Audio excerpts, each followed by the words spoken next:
شیطان کا وسوسہ، پتہ نہیں قبول ہوگی یا نہیں، اتنی دعا تو مانگ چکا ہوں، ابھی تک تو کوئی نتیجہ سامنے نہیں آیا، اور مانگنے کا کیا فائدہ ہوگا؟ کیا واقعی دعا مانگتے ہوئے یہ وسوسہ نہیں آتا سب کو؟ یا یہ مایوسی کی کیفیت نہیں آتی، میری تو نہیں سنی جا سکتی، معلوم نہیں وہ کون خوش قسمت ہے جن کی دعائیں سنی جاتی ہیں، اس لیے چلو کسی اور سے کہہ دیتے ہیں وہ میرے لیے دعا کر دے، اپنے لیے خود کیا کرنا۔ تو شیطان ہمیشہ دعا مانگنے کے عمل میں رخنا ڈالتا ہے، خلل پیدا کرتا ہے، کیونکہ دعا ایک ایسا عمل ہے جو اللہ اور بندے کے درمیان ایک محبت کا تعلق پیدا کرتا ہے، ایک اپنائیت کا تعلق پیدا کرتا ہے، ایک تقرب کا تعلق پیدا کرتا ہے۔ جب انسان اپنے رب سے مانگتا ہے تو اس کا احسان مند ہوتا ہے، اس کے قریب آ جاتا ہے، اور مانگتا انسان کس سے ہے؟ جس پر مان ہوتا ہے، جس پر یہ یقین ہوتا ہے کہ وہ دے گا، جس پر اعتماد ہوتا ہے کہ وہ میرا بہت خیر خواہ ہے، میرا بھلا کرنے والا ہے۔ انسان ہر ایک سے نہیں مانگ سکتا، ہر ایک کے سامنے اپنی ضرورت نہیں رکھ سکتا۔ تو اگر دیکھا جائے تو ایک اللہ کی ذات ایسی ہے کہ جس سے یہ ساری توقعات پوری ہو سکتی، اللہ کے سوا کوئی نہیں کہ جو انسان کے ساتھ ایسا معاملہ کر سکے۔ اس لیے تمہارا رب کہتا ہے کہ مجھ سے مانگو، اس کو پسند ہے بندوں کا مانگنا۔ اچھا، یہ جو دعا ہے اس میں صرف کسی چیز کا براہ راست نام لے کر مانگنا ہی شامل نہیں، یعنی مانگنے کے طریقوں میں صرف ایسا ہی نہیں کہ ہم کہ یا اللہ فلاں چیز مجھ کو دے دے۔ اس کے کئی انداز ہو سکتے ہیں۔ ایک تو یہی براہ راست کسی خاص چیز کا سوال کرنا، یہ بھی بہت اچھا ہے۔ بندوں سے سوال کرنا برا ہے، لیکن اللہ تعالیٰ سے سوال کرنا تو عبادت کا درجہ رکھتا ہے۔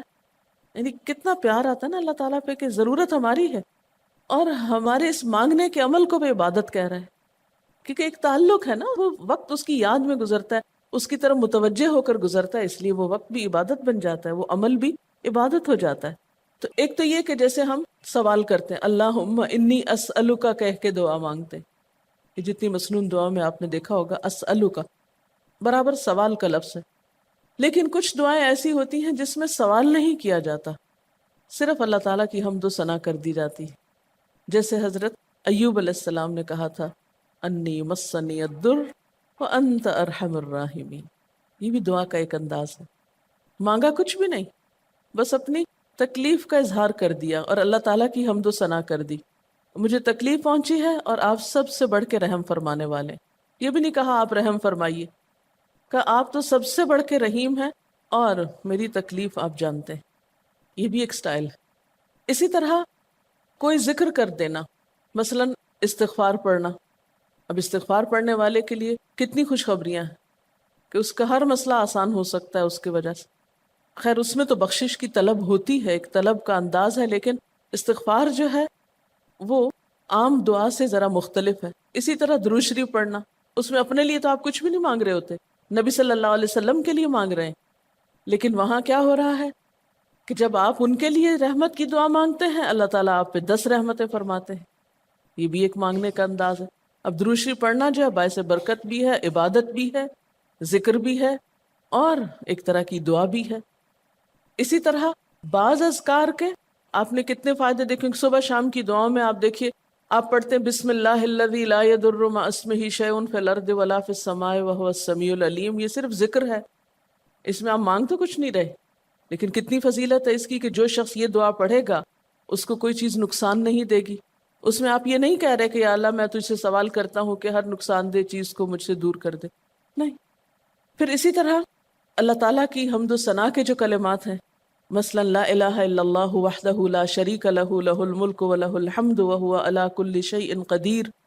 عرفات کی حدیث میں آتا ہے کہ آپ نے فرمایا کہ عرفات میں میری دعا اور مجھ سے پہلے انبیاء کی دعا یہ کلمہ ہے، یہ لا الہ الا اللہ۔ اب اگر دیکھا جائے تو اس سے تو کوئی دعا کی بات نہیں، یہ تو صرف اللہ کا ذکر ہے۔ تو یہ بھی مانگنے کا ایک طریقہ ہے، ہم مانگے کچھ نہیں، بس صرف ذکر کرتے رہیں اس کا بیٹھ کے۔ اسی طرح آپ دیکھتے ہیں کہ طواف کے دوران آپ کیا پڑھتے تھے، سبحان اللہ والحمد للہ ولا الہ الا اللہ واللہ اکبر۔ اب یہ دعا تو نہیں، یہ تو ذکر ہے اللہ کا۔ تو اللہ تعالیٰ کا ذکر کرنا، اس کی کتاب کی تلاوت کرنا، اس کو پڑھنا، علم حاصل کرنا، یہ ایسے اعمال ہیں کہ جن میں مشغول ہو کر انسان کے لیے کائنات کی ہر چیز دعائیں کرنے لگتی، طالب علم کے لیے بہت سی مخلوق دعائیں کرتی. آپ مشغول ہو گئے کسی اور کام میں، خدمت خلق میں یا علم حاصل کرنے میں، اور اللہ تعالیٰ کی مخلوق شروع ہو گئی آپ کے لیے دعائیں کرنا. عرش والے فرشتے آپ کے لیے دعائیں کرنے لگتے ہیں اگر آپ ایمان لا کر اچھے کام شروع کر دیں. تو اللہ سے مانگنے کے مختلف انداز ہیں، ڈائریکٹ مانگنا بھی اور مختلف عبادات کرنا بھی. اسی طرح وَاسْتَعِینُوا بِالصَّبْرِ وَالصَّلَاةِ، مدد مانگو صبر اور نماز سے. ٹھیک ہے، نماز میں انسان بہت سی دعائیں پڑھتا ہے، لیکن اگر مشکل وقت میں انسان صبر کے ساتھ نفل پڑھ کے اللہ تعالیٰ کا ذکر کرے اور اس کو سمجھ نہ بھی آئے کہ کیا دعا مانگو، کیونکہ بعض پریشانیاں ایسی ہوتی ہیں کہ انسان منہ سے کچھ نکال بھی نہیں سکتا، تو یہ نماز بھی کافی ہو جائے گی. وَقَالَ رَبُّكُمُ ادْعُونِي، اور تمہارا رب کہتا ہے مجھے پکارو. اور پکارنے کے کئی انداز ہیں. دل ہی دل میں پکارنا بھی آتا ہے، چپ کے پکارنا بھی آتا ہے، اونچی آواز سے پکارنا بھی آتا ہے، اکیلے پکارنا بھی آتا ہے، سب کے ساتھ مل کے دعا کرنا بھی آتا ہے. کوئی دعا مانگ رہا ہو تو آمین کہنے سے بھی بات بن جاتی. مجھے یاد ہے کہ ایک دفعہ میں عمرے پر گئی اور طواف کے بعد جہاں میں نفل پڑھ رہی تھی، تو نفل کے بعد میں نے سوچا کہ میں اپنی دعا کرتی ہوں. اتنے میں ایک شخص عربی میں کوئی دعا مانگ رہا تھا. اتنی خوبصورت دعا تھی کہ میں نے ایسی دعا کسی سے نہیں کبھی سنی، اور میں نے صرف آمین کہنا شروع کر دیا. میں نے کہا یا اللہ، میری تو نہ زبان میں اتنی بلاغت و فصاحت ہے، نہ مجھے اتنی باتیں آتی ہیں، مجھے تو مانگنا بھی نہیں آتا، تو بس جو کچھ یہ مانگ رہا ہے مجھے بھی یہی دے دے. میں نے صرف آمین آمین آمین کہنا شروع کر دیا. یہ کتنا بڑا اس کا احسان ہے کہ ہم آمین کہہ کے بھی شامل ہو جاتے ہیں دوسروں کی دعاؤں میں. تو اسی لیے دعا کو عبادت کا نچوڑ کہا گیا، کریم، خلاصہ، ساری عبادت کا اوپر کا حصہ. اور ویسے بھی اگر دیکھا جائے تو ہر نماز میں بہت سی دعائیں ہیں. ہر موقع کی اللہ کے رسول صلی اللہ علیہ وسلم نے مختلف طرح کی ہمیں دعائیں سکھائی ہیں. سویرے جو آنکھ کھلتی ہے، سویرے کے اگر آدھی رات کو بھی کھلتی ہے، اس کی بھی دعا ہے. اس وقت سے لے کر کوئی کام ایسا نہیں دین کا یا دنیا کا، اچھا یا برا، جس کے لیے کوئی نہ کوئی دعا نہ موجود ہو. یعنی اتنا خوبصورت عمل ہے دعا مانگنا کہ جس کے لیے کسی خاص چیز کی قید بھی نہیں کہ کہیں بند کے بیٹھو تو ہی مانگو، کہیں پہنچو تو مانگو. نہیں، کہیں بھی مانگو، دن کو مانگو یا رات کو مانگو، کھڑے ہو کے مانگو یا بیٹھ کے مانگو، چلتے پھرتے مانگو یا چپ کے مانگو، منہ سے بولو بھی نہیں اور دل ہی دل میں مانگو تو بھی وہ سن لیتا ہے.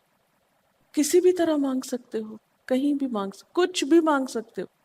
اس لیے وَقَالَ رَبُّكُمُ ادْعُونِي أَسْتَجِبْ لَكُمْ، تمہارا رب کہتا ہے مجھ سے مانگو، میں تمہاری دعا قبول کروں گا.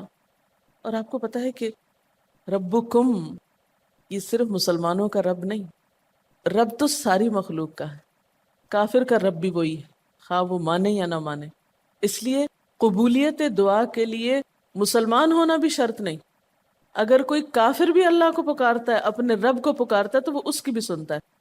اور خصوصاً اگر وہ مظلوم ہو، کسی نے اس پہ ظلم کیا ہو، تو وہ فریاد فوراً اوپر پہنچتی ہے، خواہ وہ مسلمان نہ بھی ہو. اس لیے یہ جو دعائیں ہیں یہ آپ سب کو بتا سکتے ہیں، مسلمز، نان مسلم، سب کو سکھا سکتے ہیں، تاکہ وہ اپنے رب کو پکارے اور رب ان کو ہدایت دے. اور پھر آپ دیکھیں گے کہ دعا کے ذریعے جو اللہ تعالیٰ پر اعتماد بیٹھتا ہے، اور اگر وہ خصوصاً یہ کہ جلدی قبول ہو جائے، تو اس وقت جو ایک خصوصی شکر کی کیفیت آتی ہے. لیکن یہ کہ مایوس نہیں ہونا. بات میں یہ کر رہی تھی کہ اس کے لیے کوئی شرط نہیں کہ کوئی شخص بہت نیک مسلمان ہو یا بہت اچھا مسلمان ہو، وہ تو گناہ گاروں کی بھی سنتا ہے. اس لیے بعض اوقات لوگ جب مایوس ہونے لگتے ہیں نا کہ ہم تو بہت گناہ گار ہیں، ہماری نہیں سنی جائے گی، تو انہیں مایوس نہیں ہونا چاہیے. مایوس ہو کے کہاں جائیں گے سننے؟ کس سے مانگنے جائیں گے؟ ان کو بھی پکارنا چاہیے، خواہ کوئی کیسے بھی گناہ میں ڈوبا ہوا، کیسی بھی حالت میں ہو، اور اس کے لیے بھی مانگنا چاہیے. حتیٰ کہ کافر جب تک زندہ ہے، اس کی صحت کے لیے، اس کی ہدایت کے لیے، اس کی خیرخواہی بھلائی کے لیے بھی آپ خوب دعائیں مانگ سکتے ہیں. آپ صلی اللہ علیہ وسلم ابو جہل کے لیے بھی دعا کرتے تھے، یا حضرت عمر کے لیے کہتے تھے کہ ان دونوں میں سے کسی ایک کو تو ضروری ہدایت دے. تو دعا ہر حال میں فائدہ دیتی ہے. ان مصیبتوں میں بھی فائدہ دیتی ہے جو اتر چکی ہیں، ان میں بھی دیتی ہے جو نہیں اتری. دعا تو ابلیس کی بھی قبول ہوئی تھی. اس نے قیامت تک زندگی کی دعا مانگی تھی، اس کی بھی قبول کر لی گئی. اس نے کہا تھا قال انظرنی الی یوم یبعثون، قیامت تک کے لیے مجھے مہلت دے کہ میں انسانوں کو بھٹکا سکوں. تو اللہ تعالیٰ نے کہا جاؤ، تمہیں مہلت دی گئی. اس لیے یہ خیال تو اپنے دل سے سب نکال دیں کہ ہماری دعا نہیں قبول ہوتی. سب کی ہو سکتی، شرط یہ ہے کہ آپ واقعی دعا مانگ رہے ہوں. ہاں، جو غافل دل سے مانگے اس کی نہیں قبول ہوتی، کیونکہ وہ مانگ نہیں رہا، وہ تو بس صرف ایک فرض پورا کر رہا ہے. وہ بظاہر دیکھنے میں مانگنے کا عمل نظر آ رہا ہے لیکن حقیقت میں مانگ نہیں رہا. تو حدیث میں آتا ہے کہ اللہ تعالیٰ غافل دل کی دعا نہیں قبول کرتا. بس کچھ ادب یہ ضرور سکھائے گئے کہ انسان قطع رحمی کی دعا نہ کرے، گناہ کی دعا نہ کرے، غلط کاموں کی دعا نہ کرے، اور پھر ساتھ یہ کہ دعا کرنے کے بعد مایوس نہ ہو، دعا میں جلد بازی نہ کرے، کیونکہ اللہ تعالیٰ نے قبولیت دعا کا وعدہ کر رکھا ہے. استجب لکم، میں قبول کروں گا تمہاری دعائیں. ہاں، یہ ضرور ہے کہ قبولیت کی شکلیں مختلف ہوتی ہیں. بعض اوقات تو انسان کو بالکل وہی مل جاتا ہے جو وہ چاہتا ہے، بعض اوقات وہ نہیں ملتا جو وہ چاہتا ہے، بلکہ وہ دے دیا جاتا ہے جو اس کو زیادہ ضرورت ہوتا ہے. یعنی ہمارا تو علم اتنا محدود ہے نا، ہم ایک چیز مانگ رہے ہوتے ہیں جو ہمارے حق میں کوئی زیادہ اچھی نہیں ہوتی. اللہ تعالیٰ ہمارے لیے ہم سے بڑھ کر مہربان ہے، وہ ہمیں وہ نہیں دیتا بلکہ وہ دیتا ہے جو ہمیں اس سے زیادہ فائدہ دے سکتا ہے. اگر آپ اپنی گزشتہ زندگی کی دعاؤں پہ ایک نظر ڈالیں تو ہم کتنی چھوٹی چھوٹی چیزیں مانگتے رہے ہیں اور اللہ تعالیٰ نے ہمیں اس سے بڑھ کر عطا کیا ہے. ہم سب کو جو اللہ تعالیٰ نے دین کی سمجھ دی یا دین کو سیکھنے کا شوق دیا، ضروری نہیں کہ ہم سب نے یہ مانگا ہی ہو کہ اللہ تو ہمیں موقع دینا اپنے دین کو سیکھنے کے لیے، سکھانے کے لیے. لیکن یہ ضرور ہو سکتا ہے کہ ہم زندگی میں کچھ اور مانگتے رہے اور ہمیں وہ نہیں ملا، یہ نعمت مل گئی اور وہ ہمارے حق میں زیادہ بہتر ہو گئی. اور یہ ہو سکتا تھا کہ ہمیں وہ چیز مل جاتی اور آج ہم اس چھوٹی سی چیز کو لے کر اس کا شوق بھی پورا کر چکے ہوتے، اس کی ساری اٹریکشن ختم ہو چکی تھی. کیونکہ دنیا کی کوئی چیز ایسی نہیں جس کی اٹریکشن ختم نہ ہو جائے یا جس کی ویلیو گھٹ نہ جائے، جو پرانی نہ ہو جائے. لیکن قرآن کا علم ایک ایسا علم ہے جو ہر دم نیا لگتا ہے، ہر دم زندگی دیتا ہے، خوشی دیتا ہے، سکون دیتا ہے، ایک راحت ملتی ہے. یہ پرانا نہیں ہوتا. پھر اسی طرح یہ بھی ہوتا ہے کہ بعض اوقات انسان کی کوئی آفت ٹال دی جاتی. آپ مانگ رہے ہیں رزق، تو وہ رزق میں برکت تو نہیں ہوتی مثلا، لیکن کوئی بیماری آپ سے ٹال دی جاتی کہ خدا نہ خواستہ آپ کو اگر مال مل بھی جائے اور ایسی بیماری لگ جائے کہ سارا مال اس میں ڈوب جائے تو مال بھی گیا اور تکلیف الگ. تو اللہ تعالیٰ اپنی رحمت سے آپ کو زیادہ مال تو نہیں دیتے مگر وہ بہت بڑی بلا سے محفوظ رکھتے ہیں، کسی حادثے سے بچا لیتے ہیں، کسی ایسی پریشانی سے بچا لیتے ہیں کہ جس میں آپ کا سب کچھ ہی کھپ جاتا. کیونکہ ہمارے پاس کوئی رائٹ تو نہیں ہے، ہم کو ڈیزرو تو نہیں کرتے کہ ہر وقت ہم امن و امان میں رہیں. ہمارے اپنے گناہوں کی بدولت، کئی بیرونی اسباب کی بدولت کوئی مشکل، کوئی حادثہ، کوئی مصیبت کسی بھی وقت آ سکتی جو دنیا میں مختلف لوگوں پر آتی رہتی. ہم ہر امن ڈیزرو تھوڑی کرتے ہیں، یہ تو اللہ کی عنایت اور رحمت اور نعمت ہے کہ وہ جو ہمیں دیے ہوئے یہ.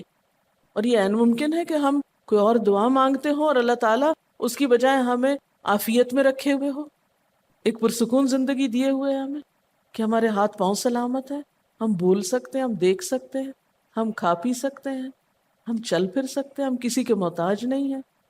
کتنا بڑا احسان ہے اس کا. اس لیے اگر کوئی دعا وقتی طور پر بعینہ ہی قبول نہیں ہوتی، بعینہ ہی کا کیا مطلب ہے؟ ایز اٹ از، جس طرح ہم چاہتے ہیں، تو بھی کوئی بات نہیں، صبر کرنا چاہیے. لیکن یہ نہیں سوچنا چاہیے کہ نہیں اللہ تعالیٰ دعا نہیں سنتا. ایک اور جگہ پر بھی فرمایا وَإِذَا سَأَلَكَ عِبَادِي عَنِّي فَإِنِّي قَرِيبٌ أُجِيبُ دَعْوَةَ الدَّاعِ إِذَا دَعَانِ فَلْيَسْتَجِيبُوا لِي وَلْيُؤْمِنُوا بِي لَعَلَّهُمْ يَرْشُدُونَ. جب میرے بندے آپ سے میرے بارے میں سوال کریں تو آپ بتا دیجئے کہ میں قریب ہوں، بہت قریب ہوں. اجیب دعوت الداعی، میں پکارنے والے کی پکار کا جواب دیتا ہوں. استجب لکم، قبول کرتا ہوں. یہ ایسے دل کے بہلانے کے لیے نہیں کہا گیا، یہ حقیقت ہے، یہ سچ ہے، اس پر ہمارا ایمان اور یقین ہونا چاہیے پختہ، اور اس کو چھوڑ کر اوروں کے پاس نہیں جانا چاہیے، کسی اور سے نہیں مانگنا چاہیے، صرف اسی سے مانگنا چاہیے، کیونکہ یہ عبادت بھی ہے اور پھر وہ ہر چیز دینے کے قابل بھی ہے، اس کی قدرت، اس کا علم، اس کی رحمت ہر چیز پہ چھائی ہوئی ہے، اس لیے اس سے مانگتے چلے جاؤ، اور پھر کبھی ایک انداز سے، کبھی دوسرے انداز سے، کبھی تیسرے انداز سے، لیکن اس سے ہمیشہ اچھی امید رکھو، لا تقنطوا من رحمت اللہ۔ لیکن اس کے ساتھ ساتھ ہمیں کچھ فارمل آداب بھی سکھائے گئے ہیں، ایٹ ٹائمز ان کا بھی لحاظ رکھنا چاہیے، یعنی ہر وقت دعا مانگنے کے لیے فارمل انداز اختیار کرنے کی ضرورت نہیں ہے۔ مثلا صبح شام کے اذکار ہیں، چلتے پھرتے آپ پڑھ سکتے ہیں، اب مثلا باتھ روم میں داخل ہونے کی دعا ہے تو اب آپ پہلے سے تسبیح اور درود شریف تو نہیں اس کے پڑھیں گے، یا نکل کے وہ ساری فارمیلٹیز تو نہیں پوری کریں گے جو دعا کے اول آخر کی جاتی ہیں، عموماً جو فارمل دعا مانگی جاتی۔ تو ایٹ ٹائمز آپ بس ڈائریکٹ دعا مانگ لیں، ایٹ ٹائمز آپ پوری فارمیلٹیز کے ساتھ مانگ لیں، اور اس میں آپ دیکھیے کہ فارمل دعا مانگنے کا طریقہ کیا ہے کہ اللہ تعالیٰ کی حمد و ثنا سے شروع کیا جائے، نبی صلی اللہ علیہ وسلم پر درود بھیجا جائے، پھر اسی طرح یہ ہے کہ دعا میں عاجزی ہونی چاہیے، مانگنے کا انداز غالب ہونا چاہیے، شعر کے انداز میں یا چیخ چلا کے دعا نہیں مانگنی چاہیے، یا تقریر کے انداز میں دعا نہیں مانگنی چاہیے، امید اور خوف کے درمیان اعتدال کے ساتھ، پھر اسی طرح یہ کہ دعا میں مبالغہ آرائی نہیں کرنی چاہیے، پھر اسی طرح کچھ چیزیں ایسی ہیں کہ جن کا اگر اہتمام کبھی ہو سکے، کبھی کبھار تو بہت اچھا ہے، اور خصوصی جو قبولیت کے اوقات ہیں ان کا لحاظ رکھتے ہوئے ان مواقع سے فائدہ اٹھانا چاہیے، مثلا رات کے تیسرے حصے میں یعنی سحر کے وقت، پھر اسی طرح اذان اور اقامت کے درمیان، صف میں کھڑے ہو کر، صدقہ کرنے کے بعد،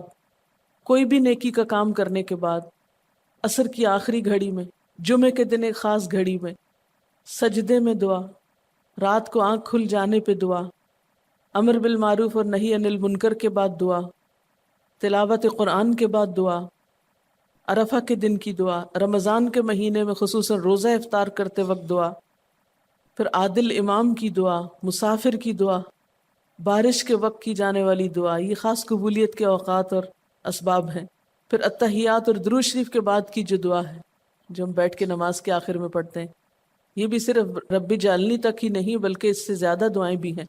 پھر اسی طرح جب اللہ تعالیٰ پر بہت پیار آ رہا ہو، بہت دل اس کی طرف متوجہ ہو، کیونکہ اللہ تعالیٰ غافل دل کی دعا نہیں سنتے، تو جب دل بہت متوجہ ہو تو فوراً دعا کے بھی فائدہ اٹھا لیں۔ اسی طرح اضطراری کیفیت میں، بہت بے چینی کے وقت، جب کچھ سمجھ میں نہ آ رہا ہو، بیماری کے وقت، پھر اسی طرح سفر کے وقت، پھر اولاد کی دعا ماں باپ کے لیے، ماں باپ کی دعا اولاد کے لیے، استاد کی دعا شاگردوں کے لیے، شاگردوں کی دعا استاد کے لیے، اور جب دعا مانگے تو انداز کیا ربنا اغفر لی ولوالدی وللمؤمنین، اپنی ذات سے شروع کر کے والدین یا قریبی لوگوں کے بعد پھر سب کے لیے عام دعا، پھر اسی طرح وضو کے بعد کی دعا، کعبہ کو دیکھتے وقت جب پہلی نظر سے دیکھیں، پھر حتیم کے اندر، پھر سعی اور طواف کرتے وقت دعائیں پڑھنا، پھر مزدلفہ میں۔ لیکن یاد رکھیے کہ ان قبولیت کے خاص مواقع اور مقامات کے علاوہ دعا تو کسی بھی وقت کی جا سکتی اور کوئی بھی گھڑی قبولیت کی گھڑی ہو سکتی، اس لیے ہمیشہ دعا مانگتے وقت یہ یقین رکھیں کہ اللہ تعالیٰ قبول کرے گا، مایوسی کے ساتھ دعا نہ ہو، کیونکہ جتنی ہماری دعا کے اندر یقین کی کیفیت ہوگی اتنا ہی انشاءاللہ قبولیت کے چانسز زیادہ ہوں گے۔ یعنی عزم کے ساتھ دعا مانگنی چاہیے، یہ نہیں کہنا چاہیے یا اللہ تو چاہے تو قبول کر، نہیں چاہتا تو نہ کر، یہ نہیں کہنا چاہیے کبھی بھی، نہیں یا اللہ تو کر سکتا ہے تو قبول فرما۔ پھر اسی طرح آپ دیکھیں کہ مظلوم کی بد دعا جو ہے وہ بہت تیزی سے قبول ہوتی، کہتے ہیں نا مظلوم کی بد دعا سے بچو کیونکہ وہ کہاں جا پہنچتی ہے، ساتویں آسمان تک۔ اور پھر آپ دیکھیے کہ نبی صلی اللہ علیہ وسلم نے فرمایا لا يرد القضاء الا الدعاء، قضاء کو کوئی چیز نہیں ٹال سکتی مگر دعا، یعنی تقدیر بھی بدل دیتی۔ آپ صلی اللہ علیہ وسلم نے فرمایا آدمی جب کبھی اللہ سے دعا مانگتا ہے اللہ تعالیٰ اسے یا تو وہی چیز دے دیتا ہے جس کی اس نے دعا کی تھی، یا اس درجے کی کوئی بلا آنے پہ اس سے روک دیتا ہے۔ آپ صلی اللہ علیہ وسلم نے فرمایا بندے کی دعا قبول کی جاتی ہے بشرطے کہ وہ کسی گناہ کی یا قطع رحمی کی دعا نہ کرے اور جلد بازی سے کام نہ لے۔ عرض کیا گیا جلد بازی کیا ہے یا رسول اللہ؟ فرمایا جلد بازی یہ ہے کہ آدمی کہے میں نے بہت دعا کی بہت دعا کی مگر میں دیکھتا ہوں کہ میری دعا قبول ہی نہیں ہوتی، اور یہ کہہ کر آدمی تھک جائے اور دعا مانگنی چھوڑ دے۔ نہیں، دعا سے کبھی نہ تھکے، اس لیے کہ اللہ کی نگاہ میں دعا سے بڑھ کر کوئی چیز باوقت نہیں۔ لیس شیء اکرم علی اللہ من الدعاء۔ اور پھر خصوصاً اللہ کا فضل مانگنا، قرآن پاک میں بھی اللہ تعالیٰ فرماتے ہیں وَاسْأَلُوا اللَّهَ مِن فَضْلِهِ، اللہ سے اس کے فضل کا سوال کرو۔ پھر اسی طرح عافیت کی دعا کہ اللہ تعالیٰ ہر حادثے مصیبت تکلیف پریشانی سے بچا کر رکھے، یہ دعا بھی بہت پسندیدہ ہے اللہ تعالیٰ کے نزدیک۔ آپ صلی اللہ علیہ وسلم نے فرمایا دعا ہر حال میں فائدہ دیتی ہے، ان بلاؤں کے معاملے میں جو نازل ہو چکی اور ان کے معاملے میں جو نازل نہیں ہوئی، بس اے بندگان خدا تم ضرور دعا مانگا کرو۔ اور پھر آخری بات کہ تم میں سے ہر شخص کو اپنی ہر حاجت اپنے رب سے مانگنی چاہیے، حتیٰ کہ اگر جوتی کا تسمہ بھی ٹوٹ جائے تو بھی اللہ تعالیٰ سے دعا کرے، یعنی چھوٹی چھوٹی چیزوں میں بھی جب ضرورت پیش آئے تو اللہ کی طرف رجوع کرے۔ وَقَالَ رَبُّكُمُ ادْعُونِي أَسْتَجِبْ لَكُمْ، اور تمہارا رب کہتا ہے کہ مجھے پکارو، مجھ سے مانگو، میں تمہاری دعا قبول کروں گا۔ ان الذین یستکبرون عن عبادتی، بے شک وہ لوگ جو میری عبادت یعنی دعا سے تکبر کرتے ہیں، یعنی مجھ سے تکبر کی بنا پر نہیں مانگتے، جیسا کہ حدیث میں بھی آتا ہے من لم یسأل اللہ یغضب علیہ، جو اللہ سے نہیں مانگتا اللہ اس پہ غضبناک ہوتا ہے، یعنی جو دعا نہیں کرتا اللہ تعالیٰ اس سے ناراض ہوتا ہے، کیونکہ وہ تو بے تعلق ہو گیا نا اپنے رب سے نہ مانگ کر، اور خصوصاً تکبر کی وجہ سے۔ ایسے لوگوں کی جزا کیا ہے؟ سیدخلون جہنم داخرین، ان